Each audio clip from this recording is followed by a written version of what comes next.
one thing that is kind of all of a sudden coming into view, and I wonder if it's not a coincidence.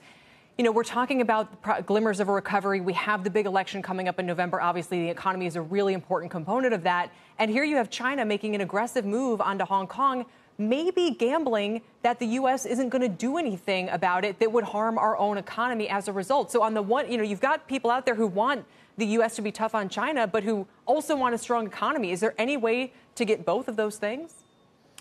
Well, let me say that China, in my judgment, is making a very big mistake in their national security move to take over Hong Kong. Secretary of State Pompeo has been outspoken on this. President Trump is also.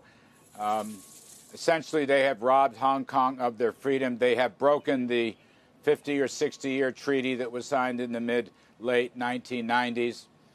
We can't let this go unnoticed, and they will be held accountable for that if need be.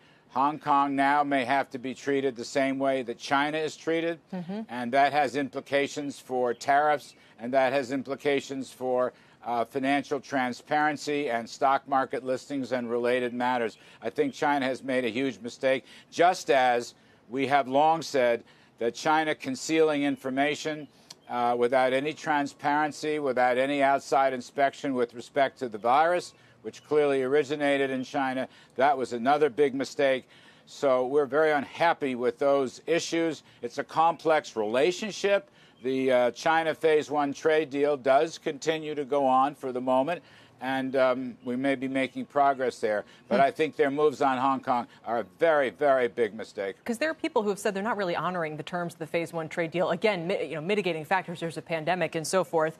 That being said, any of the moves we make in response, I hear Senator Toomey calling for sanctions that could involve the banking system. I've seen reports of maybe denying visas to Chinese students, which the universities who are already reeling right now won't be that thrilled about. Again, these are kind of short-term, long-term trade-offs. But, how much is the U.S. willing to risk? Because the last time we kind of went through the tariff and trade wars, we remember how volatile the market was and how it slowed the economy coming out of the Jobs Act. What happens if just as we're coming out of the pandemic, the U.S.-China thing pulls the brake on this all over again?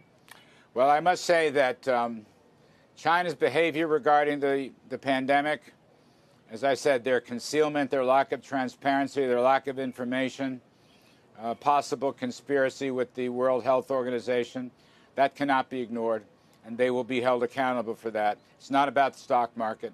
It's about this pandemic impact around the world. Second point, with respect to Hong Kong, we've seen these battles before, then China pulled back.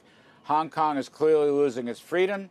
China is now breaking long-standing rules and laws and treaties. That means Hong Kong will be treated differently. And again, China itself will be held accountable. I don't want to be specific. The president will be speaking at some length about these and related matters. But of course, Secretary Pompeo has made it very clear, and I echo his views.